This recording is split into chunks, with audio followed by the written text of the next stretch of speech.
Welcome to a beautiful September day here in Northern California. Today we're going to take a whole bunch of Trichocereus cactus cuttings. Mostly we're going to take a lot of TPM cuttings, Trichocereus pachanoi monstrose, that's the crazy mutant pachanoi, and a couple other random things, some lumberjack and some other tips that I want to cut. All this stuff will be sold off to basically increase my homestead fund. I'm trying to buy a new homestead slash laboratory slash cactus ranch. That'll all be listed on probably like the Facebook cactus sales page or maybe on my website. I'm not sure yet. Let's get cutting. You're a cactus cutting kitty. I'm thinking about cutting this Poots bridge because I don't really need this older stock here. I could cut it here, cut one of those pups off, leave one of them on and auction that off. I think it's pretty cool. My favorite knife I use this knife in the kitchen all the time. It's a great deal. It's a Mercer. What is this called? The Santoku, I think. It's really cheap, like maybe 20 bucks. It's great for cutting cactus. It holds an edge really well. It's basically a knockoff of like the Victorinox budget commercial line that people use a lot in commercial kitchens with the Fibrox handle, except I actually like these knives better. I like the handle shape better and they're quite a bit cheaper. So these are really nice for cutting cactus and for use in the kitchen. Now I'm going to taper these. The reason I'm cutting now is because I think it's like the 7th or the 6th. So we're right into the first week of September already. And I want these to have plenty of time to heal up before it starts to get wet. And that is pretty late here in California. So I may be able to wait quite a bit longer, but I'd rather not push my luck. And so a lot of times, like if it's early in the summer or in the spring, I'll just cut these flat and leave them. But again, since the rainy season's coming, I don't want these to form like a cup where they're going to catch a bunch of water and then that water freezes and stuff like that. So I'm going to taper everything pretty good too. Yeah, so this is Poots Bridge and it is alleged to go spineless and that's why I have it. I'm not super interested in bridges, but I'm interested in big fat bridges that are blocky shaped like this that tend to go spineless, because I figure if we start crossing all those together, eventually we're going to get stuff that goes spineless more consistently. I just think that's a really interesting kind of breeding project. So again, I'm going to cut one of these off. I'll just do that later because I just figure I'll sell it with one of the pups attached and then just sell that little pup separately. That's the kind of cut I want to buy. I want little ugly cuts that are cheap, but nobody seems to sell those. They think, and maybe they're right, that people want pretty cuts. I could care less. I'm after genetics. If I can get more genetics for the same amount of money and they're ugly, give them to me any day. Please start selling ugly cuts. These are kind of small, but they're big enough. These are Wonkabambas, and I don't really need more than one of these. I'm going to take the two biggest ones. Now, normally these would be much bigger this time of year, and they do have a little bit more growing, so they might be this tall by the end of the growing season, but they're not going to be really tall. I do not know what's up this year. Just nothing would grow right. I mean, it was a cool year. Things did get a slow start, but it just seems almost like there's something else going on, and it's not because I didn't fertilize and stuff, Okay, just make sure we keep labeling everything. I hate it when I forget to label stuff. I'm tempted to cut one more off, but I think I'm going to let both of these pups grow for now. Just in case, I'm going to sulfur everything too. I find this works pretty good for sulfuring. Like these brushes will pick up a lot of sulfur with just barely a tap in there. Stuff is nasty. And then I just kind of tap off the extra and that's it. Oh yeah, I forgot my peroxide too. So much to keep track of. Where's my peroxide? This is just peroxide, 2 or 3%. Just what it comes straight out of the bottle for the stuff you buy for like disinfecting cuts and stuff. But if you use a lot of it, buy a gallon of concentrate and make your own. So if I don't have sulfur or not using sulfur and I have this on hand, I'll just hit the cut end with peroxide to kind of kill everything. And as long as it's going to dry out right away, it's just kind of good insurance. I try to remember to just peroxide my blade between cuts, but I often forget. So Lumberjack, I don't really need more than one of these on here. I do want one to grow because I'm trying to get this big so that maybe it'll flower, even though I'm not actually that crazy about Lumberjack or that interested in breeding with it, but it's all right. That is a Beautiful cut, a little short, but these hex armor, thorn armor, whatever they are, they're like essential but very deeply flawed. You know, it's like it's hard to get by without them now, but they kind of suck. I mean, the design is really could use some improvement. Really, all of us cactus people should get together and brainstorm like what we want out of a perfect cactus glove and ideas to actually make it, and maybe these guys would actually make it then. I mean, I'm always getting stabbed in these things. It's a lumberjack and it's okay. Let's see. I am a little tempted to cut one of these Scopulicola. This is my friend's Mark Albert's Scopulicola number 10. You could see from this base, they get quite fat. You know, this isn't a small pot, so it's only going to get so big, but it does get bigger than this, quite large. Nice Scopulicola. This one is scope number 9, that's scope number 10. Yeah, I kind of want to grow this out. So this is scope number 9, very similar to scope number 10. It's just a slightly smaller. It's probably like 11 or 12 inches, at least 10. It's a fat cut. Okay, so we're going to call this MA Mark Albert scope number 9. If anyone could actually read that.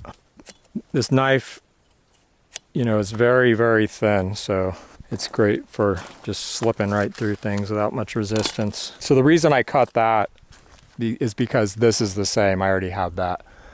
As you can see, it's about to bust out with some flowers there. But this is the biggest number 10 I have, and I'm more interested in breeding with 10. It's a little bit, like I said, a little bit fatter than number 9. I'm just going to lay these guys all out in the shade down here, as long as it doesn't rain, which it probably won't for a little while, and it's a good place for them to cure out for a week or so before I sell them. It's BK 10508.1. Someone probably will want that, and I'm happy to just let these grow here. So I think again what I'll do is I'll take this down here, leave one pup on it, and sell one pup separate. BK 10508.1. I was fortunate enough to get to actually tour Sacred Succulents. A friend of mine just happens to be really good friends with Ben Cam, and so I got to meet him. Remarkable individual. You know, most of the cactus people know him for cactus, but he's much more than that. He does a lot of work with other plants, collecting and ferreting out rare plants from South America, trying to, you know, get them growing so they don't get lost. He's a passionate, independent researcher. It's really would be great if we could get that guy a whole bunch of money to work with. So you can see here, this one I cut off this spring. It's just got this deep well right there. A lot of times they'll fill out, like that one was probably cut off straight, but it's all filled in now. And sometimes they fill in and sometimes they don't. You know, this isn't Southern California. It's not the desert. It's probably better to paper them like this, but I don't always do it. I do not need so much Tammy. I just got a lot of Tammy. That's Tammy there.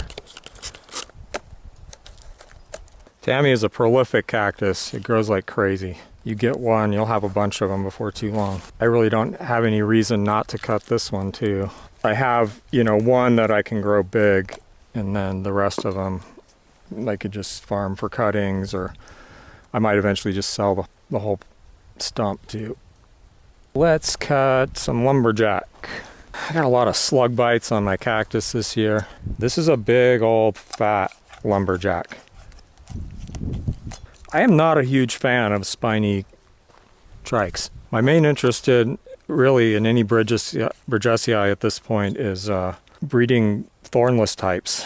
Completely thornless, hopefully, but you know, normally like where they go thornless when they get bigger. So maybe like something that goes thornless really quick in its life cycle. Just handling these things is really a pain in the butt. Another lumberjack here. I think we're gonna get a bunch of lumberjack today. And as far as hybridizing them with other like short-spined varieties, it's of minimal interest to me. I don't think we really need to be doing that. I don't think there's probably any characteristic that we can't get from another species that make that really necessary. There's another lumberjack, we'll cut that. Like Tammy, very prolific. So one thing I've always kind of thought about doing is taking a bunch of small cuttings, about 4 inches, and selling collections of cuttings as like starter packs to get people that are new to cactus started with maybe like up to 6 varieties at a time for, you know, the price of like a single big cutting. You know, a combination of like small pups and short cuttings. because I rooted stuff as short as 2 inches. I mean, you can root small cuttings. It's just that there's going to be a little bit of a delay until the cactus that you grow from it gets big, because it doesn't have a lot of green surface area to photosynthesize and grow quickly. You know, I have all these small pups on a lot of these things, like Lumberjack, like this, TPM, so I could cut a whole bunch of those and then put together these like small collections so that people like me who care about genetics over cosmetics, right? Genetics over cosmetics, can get a bunch of cool genetics cheap. And, you know, if you're willing to just have them grow, like, I might delay you like 1 year in terms of like them reaching a big size. That sulfur really does not agree with me. It makes me feel crappy. It's really hard not to breathe any of it. So I'm going to think about that, but later there's a good chance I'm going to come back through here and do that and take a bunch of, you know, like these small pups and put together these little collections of like, you know, a bunch of like little slug bitten, ugly short pups. It certainly would interest me if I didn't have all of it already. Okay, that's it for the random stuff. Let's go start cutting some TPM. So this is the original mother plant from which all my TPM originally came. You can see it has some pups here. That one's already gone crusted. This is what it looks like when it grows as a crest. And this is what it looks like when it grows as a column.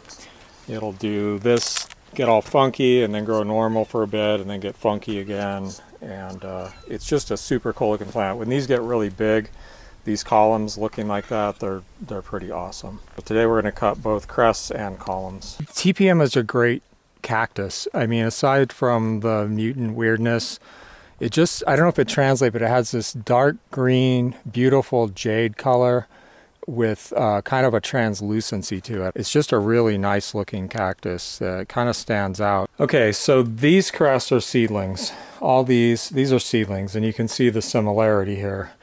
But when people say TPM, I think they usually mean this particular cultivar right here.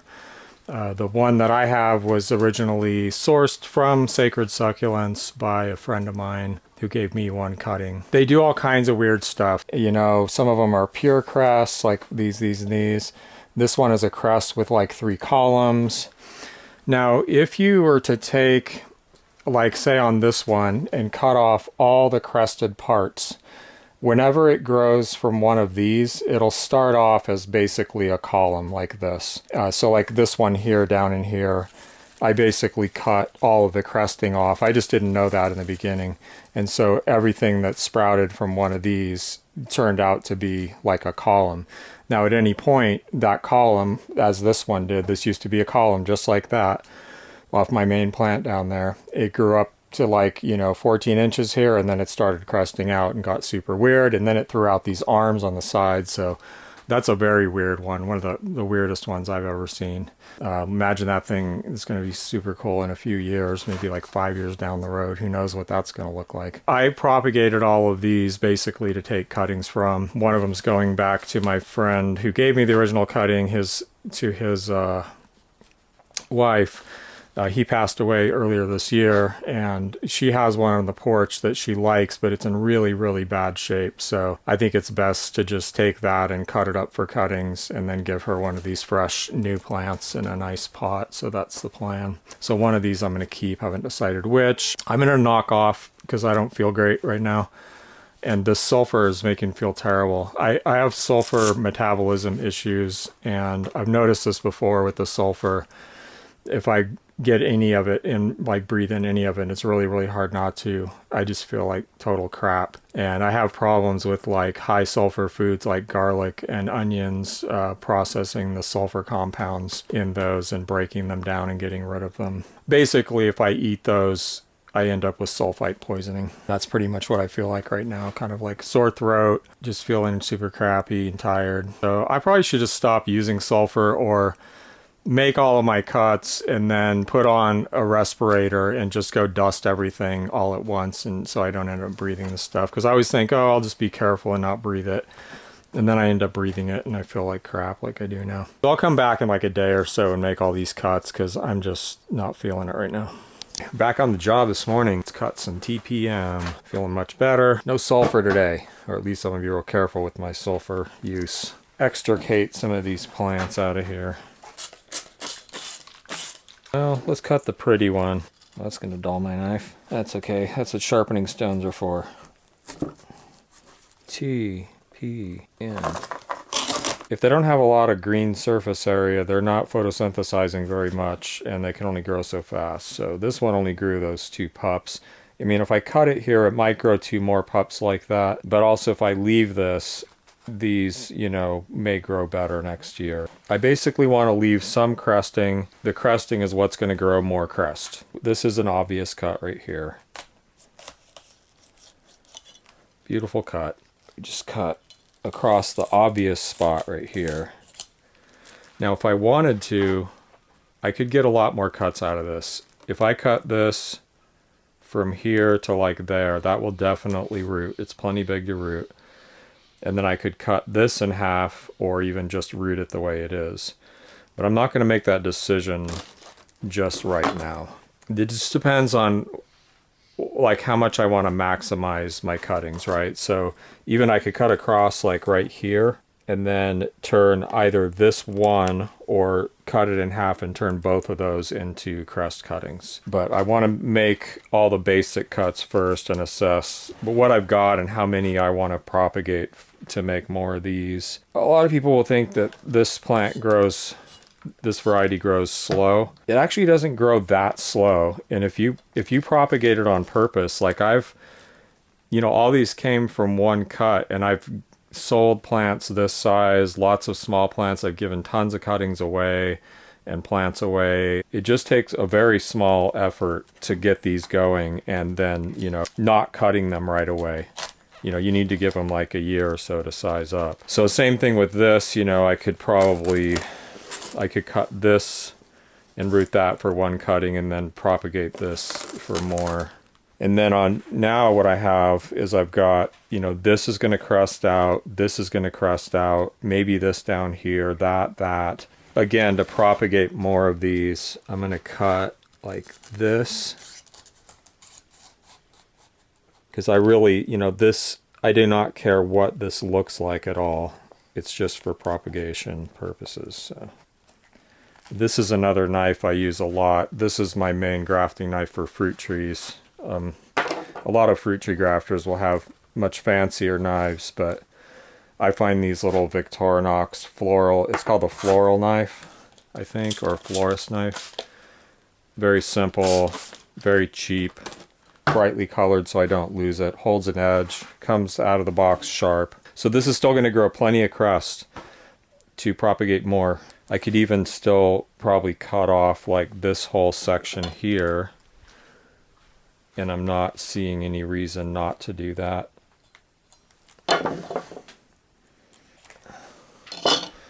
As long as it heals fine, it's all good. So I do need to keep one of these for my friend's wife. It's going to be either this one or that one. Yeah, this thing is pretty fantastic, and I think this is the one I'm going to give to her for the porch, her porch. And kind of hate to cut that one up. And I'll probably take that to town the next time I go. So let's just get this out of here. Fairly obvious that I should cut this big lobe right here. Gotta save my little cuttings here. I want to make some, I don't know, fertilizer. Now this one I think I'm going to cut kind of like down to here and then across.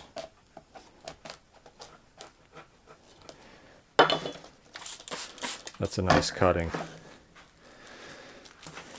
So, you know, these tend to like grow cupped when you root them, and so there's really not any reason not to trim this up so that it's more like rounded like that.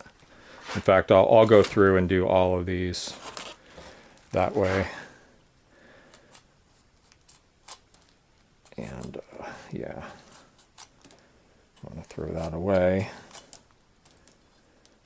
This being San Pedro cactus, It's just a mutant form. People have a lot of questions regarding certain aspects and characteristics of the plant. I would just say you probably will not be disappointed in any aspect of this plant. I don't do this with all cuts, but usually with the TPM I'll go ahead and trim these. But there isn't any reason not to do it with other cactus, because these thin edges, you know, they're just going to curl up and cup out anyway. They're going to be buried anyway. The roots are more likely to come from like this interior area than out on the edges, so there's really no reason not to trim them, and there's maybe a few reasons to trim them, which I will not go into. Beautiful. We're going to get so many cuts today with this. We're not even done with this plant yet. You can kind of cut like this right across. Just be decisive here.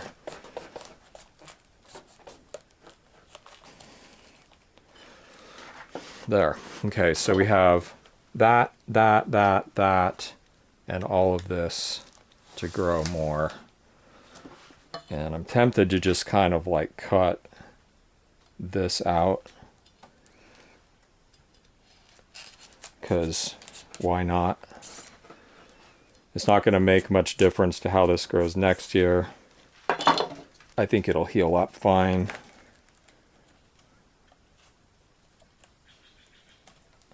See? And let's just dice this up here until we just hit the point where it separates. And with this one, I think just trim all that off, taper all of this. If I was propagating this for myself, I would probably cut it like here, but it's going to devalue it a lot, so I think I'm just going to go ahead and sell this as one big chunk.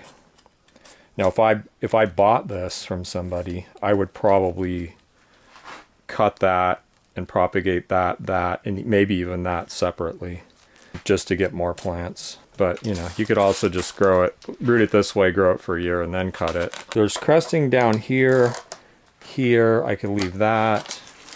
Here, I could leave that. Down here. So most of the stuff at the top's going to get removed. I just can't. I got to be able to reach it in here.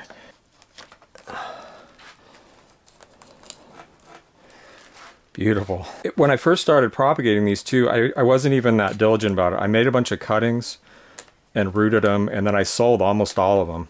And I just kept some little scrappy stuff. But then I was like, you know, I should be keeping more of this just to make plants like this to take more cuttings later. And so I did, and I grew these out for I think 2 years.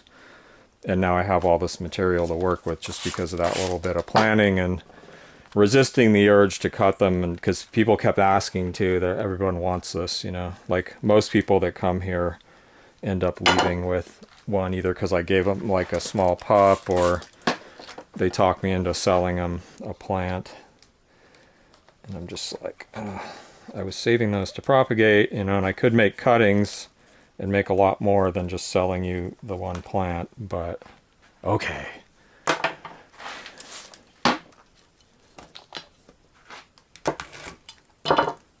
So with this piece here, you know, these are probably going to grow into columns. Anything that grows out of one of these little areoles, which are like the spine clusters, they're buds, basically. Those are all going to be columns, so I don't really want to propagate that piece, because I don't want a lot more columns. I get plenty of them as it is. Okay, and again, what I'm leaving, I'm going to leave, you know, this is going to grow, that's going to grow, that's going to grow. I'm going to leave all that. I'm going to leave that. I'm going to leave this down here, little bits of crust, which will probably grow out.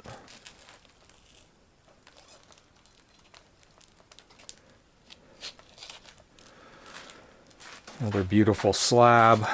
TPM bonanza here.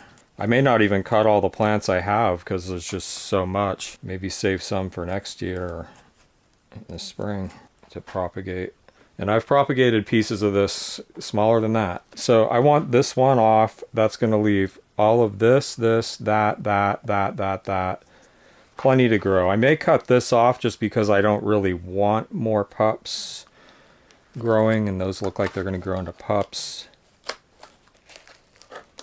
I'll just keep this around, laying around, and maybe when someone comes to visit or buy cactus, this is the kind of thing I'll just give away to somebody. Now, one thing about this cultivar is it is fairly frost sensitive. I've noticed, especially the crested form, crest area to grow out next year, and it'll grow very rapidly. It still has quite a bit of like area to photosynthesize. Not as much as, you know, say this, but plenty. This I'm cutting there. I find that this cultivar roots pretty readily. It's not difficult to root. We'll split this there. Okay, this is not the most exciting cut ever, but it's totally fine. It will root. It will heal up. And, you know, even though there's like a lot of this going on, this exposed like stuff. So let's say I root this like that and this stuff is exposed. After it grows for a year and you transplant it into a bigger pot, just bury all that stuff. That'll be fine. But I'll probably use that one to propagate more plants here, because that won't be a very popular cut. Okay, so here the most obvious cut is straight down there. Another obvious cut is, you can get away with about right there. Yep, good call. That's a really nice cut. Another obvious cut is here. And this one I think we'll leave whole. I'm tempted to cut it right here, but it looks like it's pretty much one piece. You probably saw that for quite a bit, so just keep that one whole. We're still not done with this one plant. Okay, obvious cuts here. So you see all these trimmings. This has no effect on the rooting of the cactus or anything negative. I don't know what to do with this. I mean, my inclination would be to cut it like here and have this and that separate, but I think I might just leave it the way it is. It seems like the thing to do is to cut this and that and then propagate this separately. At the very least, I feel like I should cut this off. What you don't want in a knife for trimming and cutting cactus is a thick knife. You want like a very thin knife. This is very thin. Okay, so if I cut this kind of across here, that makes a real nice cutting. Now, if I had a big dry greenhouse, I would really heavily invest in growing lots of these and growing some of them to be like big specimen plants over like 3 or more years, and then try to find some kind of market for them that's like an upscale market. Find the nursery there where all the rich people shop. Okay, so I'll root this for propagation purposes. There's quite a bit of rust on these. This is a variety that seems to get rust quite a bit. And mostly it was because it was real damp in here last winter because it flooded. And rust grows, you know, in damp environment. If you have a real dry environment, it doesn't seem to be a problem at all. Fortunately, I don't think it's systemic. In other words, I don't think it, you know, takes over the inside of the plant, you know, and then expresses itself on the outside of the plant. I think it's really just grows on the surface.